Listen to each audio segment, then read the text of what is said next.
Dernière partie des visiteurs du soir, merci d'être resté jusqu'au bout. Évidemment, vous allez voir, ça vaut le coup au vu de l'invité qui est à côté de moi. Bonsoir Axel Red. Bonsoir. La classe quand même de recevoir Axel Red dans cette émission. Ben, je suis très contente d'être là. Très heureux aussi de vous accueillir dans notre magnifique studio ici à LN24. On a beaucoup de choses à se dire ce soir. Commençons avec une question très simple.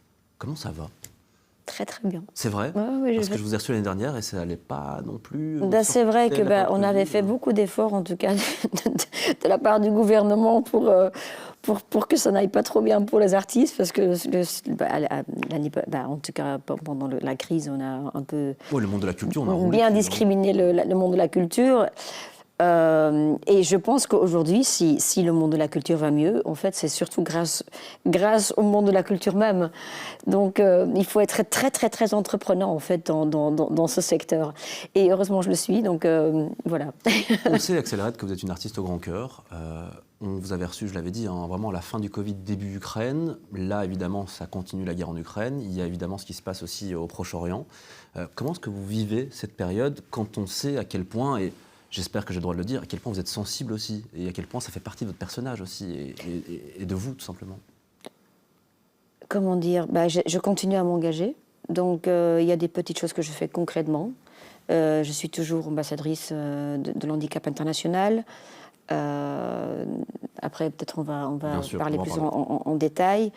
Et puis, donc, demain, par exemple, je vais remettre un prix avec Youssou N'Dour à des femmes africaines qui ont entrepris, des femmes d'affaires, en fait.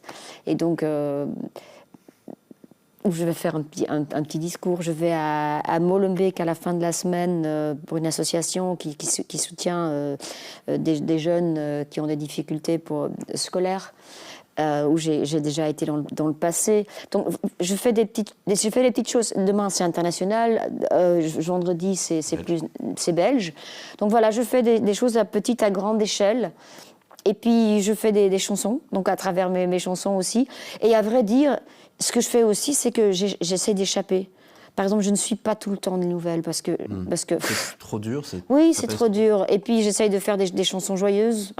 Il en faut, vraiment, il en faut. Oui, il en faut. Alors mes concerts de Noël, par exemple, c'est vraiment une bouffée d'air. Mais en fait, j'essaye toujours dans mes concerts d'équilibrer un peu tout ça. C'est-à-dire que mes concerts, c'est un mélange, que ce soit mes concerts de Noël ou mes concerts pas de Noël. Il y a toujours un mélange de romantisme.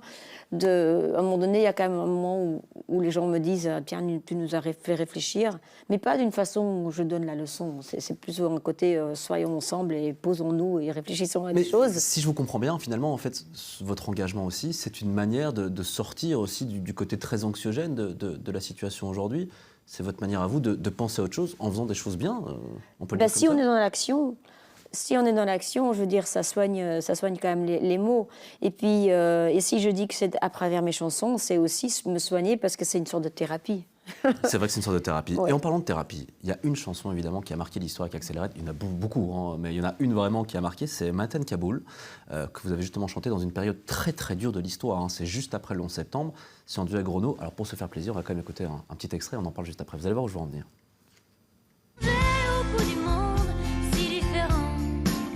Deux inconnus, deux anonymes, mais pourtant pulvérisés sur l'autel de la violence éternelle.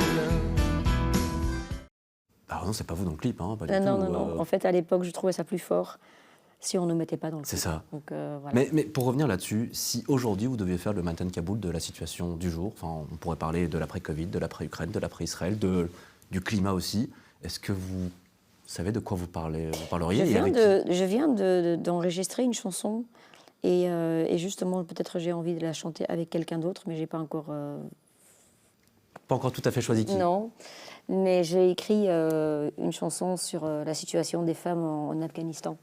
Donc en fait, c'est un peu la suite. C'est vrai. De Kaboul. Bah oui, de Manhattan-Kaboul, puisque tout est lié. Américain, bien sûr. Oui, et elles vivent quelque chose d'atroce. Je veux dire, les femmes en Iran aussi, je veux dire, et les femmes dans des guerres, et je veux dire, il y a plein de femmes qui vivent des choses atroces. Mais là, où je trouve ça particulièrement cruel, c'est qu'on leur a donné des droits pendant des années, pendant 14 ans précisément, et puis on les enlève à nouveau, donc et puis on les oublie. J'allais dire, parce qu'on leur enlève avec un grand sourire en disant « Mais non, ça va bien se passer, vous allez voir avec les talibans. Ouais. Et puis on les oublie. Et donc, c'est pour ça que j'ai fait cette chanson. Et donc, voilà. Mais j'ai fait aussi une chanson il y a quelques années qui s'appelle Pas maintenant. C'est un enfant qui marche sur une mine antipersonnelle. Donc, j'ai fait beaucoup de chansons sur les violences sexuelles. Donc, en fait, j'ai un peu abordé tous ces thèmes à travers des chansons. Et c'est vrai que c'est un plaisir quand la chanson arrive chez le grand public, parce que c'est quand même un peu le but, que ça touche un maximum de monde. Voilà, et qu'il y a une prise de conscience. Une chanson, c'est vraiment un bon moyen, parce que la chanson d'ailleurs que j'ai faite aussi, elle est très dansante. Donc, parce qu'il faut... parfois, tu peux faire une chanson un peu triste, où les gens sont pris par l'émotion, et le message passe aussi. Quand il y a la voix d'Axel Red, on aime bien aussi parfois un truc un petit peu triste, se laisser un petit peu... Oui, et il y a un sorte de romantisme, je dirais, humanitaire, mais... Quand ça bouge et quand la chanson rend heureux, mais qu'en même temps les paroles veulent dire quelque chose, il y a un message, c'est encore mieux. C'est comme Free Nelson Mandela. Voilà, on chante quelque chose en fait. De très sérieux finalement. C'est pas simplement, on va dire, un objet artistique qui reste. Il y a quelque chose derrière. Il y a un discours, il y a un message. C'est ce qui vous parle. Manhattan Kaboul, ça reste une des choses les plus belles que vous avez faites selon vous. Cette chanson-là, et surtout au vu de ce que ça représente.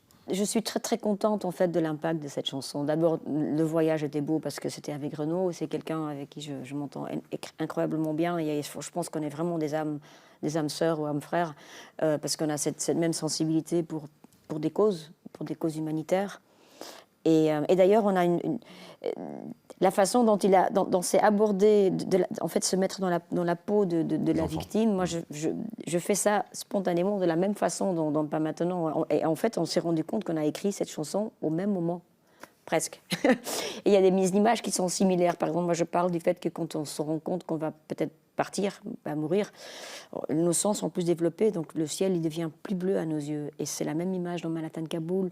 Et donc voilà, donc c'est une belle expérience. Et en plus, surtout aussi qu'après, en fait, on se rend compte que tellement de gens ont été ont compris le message. Ça a eu un impact, hein. Voilà, et c'est pour ça que je veux être aussi très positive dans toute cette crise qui est... On peut se dire, waouh, le monde, c'est pire qu'avant, mais moi je pense que non. Parce que je pense que de plus en plus de gens deviennent conscients. Et je parle aussi de la jeune génération. Je pense qu'il y a vraiment une prise de conscience qu'on veut faire les choses différemment. Et c'est pas parce qu'il y en a quelques-uns qui continuent à dicter la loi et à faire des atrocités qu'il faut être négatif. Tout est de la perception. J'en parlais avec... tout à l'heure, on parlait des mines antipersonnelles. Et quand on est par exemple négatif, on se dit, tiens, waouh, c'est un travail de titan et un travail qui mène à rien, parce que je veux dire, ça prend tellement de temps pour enlever une mine. Et on peut se décourager directement. Oui, et tu peux te dire qu'en même temps, il y a quelqu'un à l'autre bout de la terre qui est en train de placer des mines à nouveau. Mais tu peux le voir aussi différemment. Tu peux te dire, en fait, dans un pays par exemple comme la Colombie, où vous avez été, rappelons-le, où j'ai été, avec Handicap International. Avec Handicap International, on a vu qu'en fait, une fois que les démineurs ils ont libéré le terrain, c'est des gens qui ont retrouvé un endroit pour vivre, pour cultiver leur terre, et la guerre elle est terminée, donc il n'y aura pas de nouvelles mines antipersonnelles. Donc souvent, c'est de la perception des choses. Et donc... C'est vrai que si on dit il y en a des millions et donc ça ne sert à rien de le faire, ou si on dit on en prend une après une pour tenter justement d'endiguer le problème, c'est vrai que la résonance dans la tête des gens n'est pas la même. Enchaînons du coup sur ça, parce que vous êtes ambassadrice d'Handicap International, on vous avait reçu l'année passée après ce voyage en Colombie. Aujourd'hui justement, Handicap International lance sa nouvelle campagne de sensibilisation et de récolte de fonds. Je vais passer un clip de campagne dans quelques instants parce que vous avez gentiment à nouveau prêté votre image et votre voix à cette campagne. Mais à côté de ça, pourquoi est-ce que c'est si important pour vous de le faire encore aujourd'hui ? Parce que c'est quelque chose qui vraiment depuis le début de votre carrière vous caractérise, mais pourquoi est-ce qu'aujourd'hui c'est encore plus important ? Parce que ça reste actuel. Simplement, je veux dire, j'ai été très sensible au sujet parce que la première fois, j'étais encore étudiante en droit, j'avais 20 ans ou 21 ans et on était au Vietnam. Et c'était assez exceptionnel parce que les frontières étaient encore fermées au tourisme, mais on connaissait quelqu'un qui connaissait quelqu'un à l'ambassade et donc on fait notre sac à dos, on a pu aller 5 jours dans un pays qui était encore en fait fermé après il y avait le communisme encore. Et ils n'avaient pas encore caché justement toutes ces victimes de la guerre. Donc on a vraiment été cruellement affrontés à la réalité. Et on s'était dit, parce qu'on avait rencontré des gens, un avocat australien qui était dans l'humanitaire, et on avait dit que si ce n'était pas la musique que j'allais continuer, on allait travailler dans l'humanitaire chez lui. Donc, par la suite, j'ai eu mon succès avec la musique, heureusement. Vous êtes gentil, mon petit succès. Non, mais je veux dire, non, j'ai eu mon succès, je veux dire. Oui, et ensuite, le hasard fait qu'ils m'ont contacté pour devenir marraine du traité d'Ottawa contre les mines antipersonnelles. Et tout de suite, c'était, mais oui, évidemment. Et donc, ça reste un combat. Et puisque ça reste actuel, je veux dire, dans chaque guerre, de nouveau, on va faire cruellement. C'est une arme très cruelle, en fait. Hein.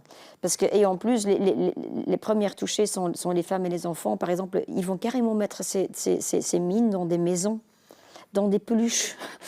Donc les femmes, les enfants, ils rentrent, l'enfant, il prend un peluche et baf, c'est juste insensé. Donc, il y a un jeu sur Internet, en fait, c'est un vieux jeu qu'on peut retrouver, c'est devenezdumineur.be, et on peut jouer ce jeu, et on peut aussi soutenir financièrement, parce que... Voilà, parce que c'est important, mais vous avez raison, hein, parce qu'on va rappeler évidemment, ça s'est lancé aujourd'hui, cette campagne de sensibilisation dans l'équipe internationale, ça s'appelle « Devenez des mineurs ». L'objectif est très clair, hein, appeler la population à réfléchir sur le problème inquiétant des mines et des armes explosives. Vous avez donc prêté votre voix. On va regarder ensemble ce clip de campagne, et puis on en parle juste après. Et puis on va quand même dévoiler votre nouveau morceau aussi, parce que les gens attendent depuis tout à l'heure. On regarde d'abord ce clip de campagne et on en parle juste après. Les mines sont encore actives dans le monde, probablement des millions. Elles sont là, cachées sous la terre, jusqu'à ce que l'enfant soit blessé pendant qu'il joue. Comme Eniatoula en Afghanistan ou Abdulalim au Yémen. Chaque année, les mines et les armes explosives font plus de 5000 victimes. Handicap International est là pour les aider à se reconstruire. Vous aussi, vous pouvez les aider. Surfez sur devenezdesmineurs.be et faites un don à Handicap International.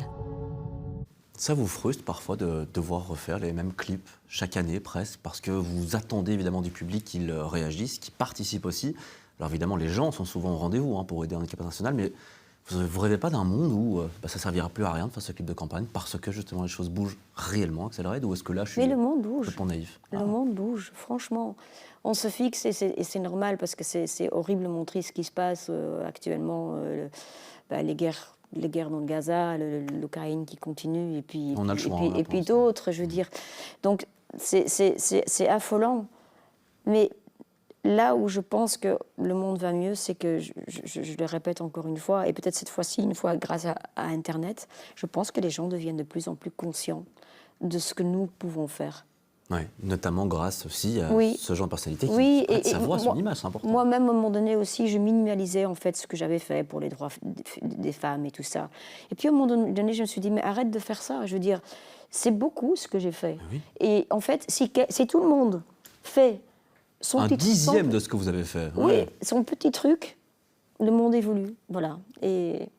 Bah oui, on vous sent évidemment toujours aussi impliqué. Hein. Et puis nous qui communiquons souvent avec Handicap International, à quel point vous êtes évidemment important, quasi primordial aussi dans leur stratégie de communication, parce que oui, ce genre de message, quand il vient de la bouche d'Accelerate, a évidemment beaucoup plus d'ampleur que si c'est, par exemple, moi ou n'importe qui le fait.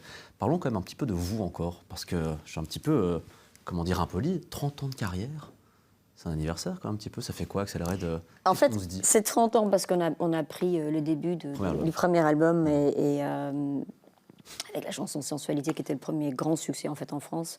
Mais en fait, quelque part, c'est 40 ans. Parce que j'avais mon premier single 10 ans avant. Gentil, hein, c'est pour ça que l'album s'appelait Sans plus attendre. Donc j'avais 1 an quand j'ai commencé. Qu'est-ce qu'on se dit, 30 ans, 40 ans? On se dit quoi? On se dit, j'ai fait des magnifiques choses, on se dit, j'en veux encore. Oui, oui, justement, en fait, j'ai de nouveau très envie de refaire des chansons. Je suis en train de les faire. Vous dites ça parce qu'il y a un moment où vous ne vouliez plus? Oui, en fait, souvent, entre chaque album...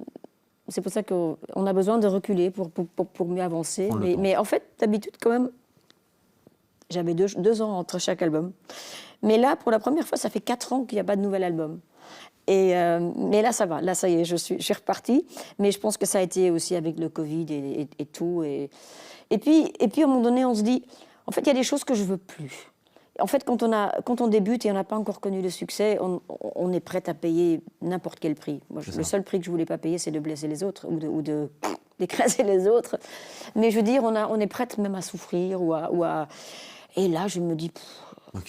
Voilà, non, franchement, j'ai eu tout ça et j'en suis fière et j'ai eu des si belles rencontres avec des grands artistes, des musiciens, voilà, j'ai rencontré mes albums, je les ai faits à Memphis, à Woodstock, à Los Angeles, avec des musiciens belges, avec des musiciens en France. Il n'y a pas de regret, quoi. Il n'y a pas de regret. Bah, si, moi je pense que c'est un grand cliché quand les gens disent il n'y a pas de regret. Je pense qu'il y a il y a des regrets dans ma vie. Il y a des choses que après je me dis, là j'aurais dû le faire et je ne l'ai pas fait.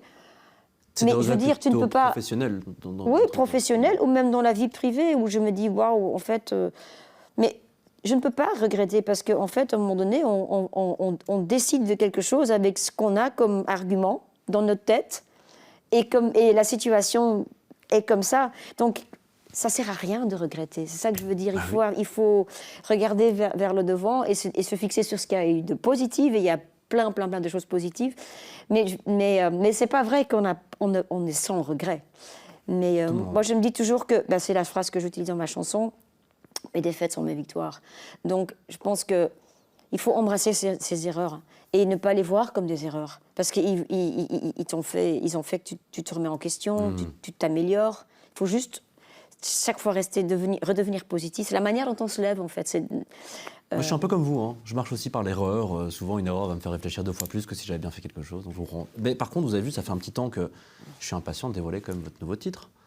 Parce qu'on a un album best-of qui sort mais j'ai quand même fait des petites choses entre-temps, et j'en suis assez fière. Et d'ailleurs, j'ai mis une chanson inédite. J'avais composé la chanson de Animaux fragiles.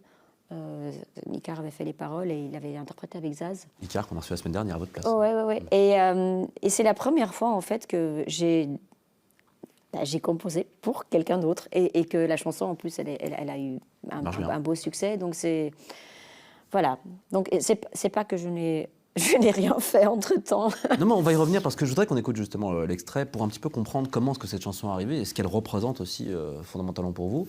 Donc c'est un album qui sort le 1er décembre, un album best-of avec donc un titre exceptionnel. Donc il y a d'abord 30 chansons remasterisées, et donc ce single inédit, il s'appelle C'est My Life, c'est ma vie. On écoute un extrait et je peux le dire, c'est une exclusivité, Les Visiteurs du Soir. L'espoir, c'est ma life, c'est ma vie. C'est moi qui l'ai choisi, vulnérable, invincible, rien n'est impossible. C'est ma life, c'est ma vie, je la rêve chaque nuit.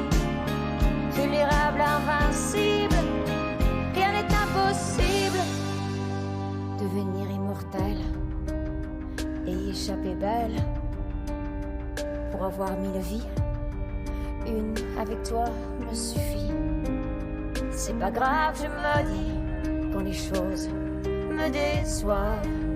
La vie n'est ni rose ni noire, ça je l'ai appris sur le tas. Mes défaites sont mes victoires, avec grâce. Debout, je repars, non je ne veux pas tout avoir. Tant qu'il y a de l'espoir. Défaite dans la victoire, non je ne peux pas tout avoir tant qu'il y a de l'espoir. Finalement ça résonne très fort avec ce qu'on vient de se dire. À quel point elle est importante pour vous cette chanson-là, et peut-être... Tous les matins, je me le dis quand je me réveille et puis il pleut et puis je pense aux choses négatives. En fait, il faut chasser ces pensées négatives. Le cerveau nous ment en fait Vous avez raison. tout le temps. Et donc, en fait, cette chanson, elle est remplie de tous mes slogans, tous mes leitmotifs, comme on dit dans la vie. Très positif, oui. Rien n'est impossible. C'est pas grave quand les choses me déçoivent. Voilà, la vie n'est ni rose ni noire. En fait, je me le répète tous les jours. Mais parfois, à vrai dire, on n'en est pas capable. Parce que des fois, on est juste... je sais tout ça, mais on est gros... Non, j'y arrive pas. Et on voit quand même des choses un peu votre chanson, sombres. Et ça va beaucoup mieux si on écoute votre chanson directement. Et voilà, exact. Mais par contre, par rapport à vous, parce qu'on parlait évidemment de la période Covid très dure, on parlait aussi du temps qu'il a fallu pour arriver justement à peut-être pas trouver l'inspiration, mais à redevenir vraiment cet artiste que vous êtes, Axel Red. Vous aviez douté à un moment de ne pas pouvoir rebondir à ce niveau-là, de ne pas pouvoir, à nouveau, d'une certaine manière, jouir de votre statut d'artiste et de pouvoir véritablement encore aujourd'hui... C'est-à-dire que, en fait, on est toujours entre la gratitude de tout ce que j'ai déjà connu et d'avoir pu réaliser mon rêve, et c'est toute ma théorie, en fait. Moi, j'aimerais que tout le monde puisse suivre sa vocation, puisse réaliser son rêve. Et ma théorie, c'est qu'ensuite, en fait, logiquement, il y a la gratitude et du coup, en fait, on a envie de rendre aux autres parce qu'on est tous interdépendants. Et donc, mon engagement, en fait, c'est une sorte de logique. C'est un peu une balance de donner et de recevoir. Et mais c'est juste que, en fait, ce que les gens ne voient pas, c'est qu'ils voient bien quand il y a le succès. Mais il y a vraiment... C'est tous des phrases clichés qu'on connaît, mais on ne sait pas ce que ça représente. Mais par exemple, le revers de la médaille, les prix à payer et tout ça. Et je veux dire, une carrière, c'est pas comme ça. Je veux dire, par exemple, je suis devenue allergique aux gens qui vont être plus sympas avec moi parce que je suis connue. Ou des gens qui, tout à coup, je rigole, mais en même temps, c'est quand même blessant de se dire des gens qui, tout à coup, en fait, ils sont moins sympas parce que, tout à coup, ils se disent, bah, il n'y a pas le dernier, il y a moins de succès. Et je veux dire, moi, je me dis, mais attends, je suis, à travers tout ça, la même personne. Et ça ne compte pas que pour moi. Je pense que... Et donc, j'essaye toujours de me dire, non, c'est pas grave, ne soyons pas, comment dire ça, c'est pas grave à ces choses-là. On sait qui on est et on ne peut pas changer les gens autour. Et fixons-nous sur le positif. Mais c'est juste que, dès qu'on sort une nouvelle chanson, on se fragilise. Donc, je peux me dire tout ça, mais c'est pour ça que je dis vulnérable, invincible, mais dès que je sors ma chanson, on se rend vulnérable parce que je veux dire, on a envie quand même qu'elle soit écoutée, qu'elle soit appréciée, parce que sinon autant la garder pour soi et la chanter sous la douche. Vous dépendez des autres. Voilà, donc il faut un certain courage et chaque fois pour le faire, et il faut être prête à encaisser. Et en plus de ça, un succès. Ça dépend de tellement... C'est une chaîne avec tellement de maillons. Ça. Non, je veux dire, parce que tout le monde peut se dire, tiens, c'est une jolie chanson, mais je veux dire, elle dépend de tellement de choses. Par exemple, je me rappelle, un jour, j'ai sorti une chanson, et paf, un mois après, c'était la guerre de l'Irak. Et bien, du coup, en fait, je savais très, très bien, et la maison disque surtout aussi, parce qu'ils regardaient le budget, c'est qu'on aurait vendu le double si cette guerre n'était pas arrivée. Et tous ces facteurs jouent. Et parfois, j'ai eu... Et c'est pour ça que j'ai de la gratitude. J'ai eu beaucoup de chance. Parce que souvent, en fait, tout a été... Tout s'est bien mis, tout s'est bien mis.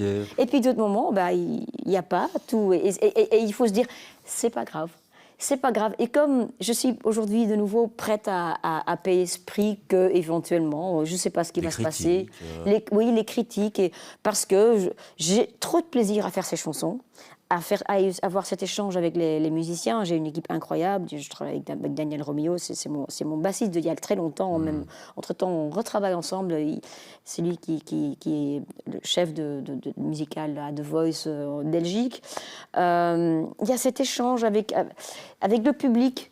De plus en plus j'évolue, c'est pour moi ce qui me plaît le plus dans la musique, c'est l'échange. Oui, l'échange. L'échange, il va commencer aussi pour cette tournée aussi de Noël, parce que vous revenez, et ça vraiment, c'est un plaisir, on peut le dire, d'avoir accéléré qui change son Noël. Ça commence ce jeudi à Tour Out, le jeudi 7 décembre.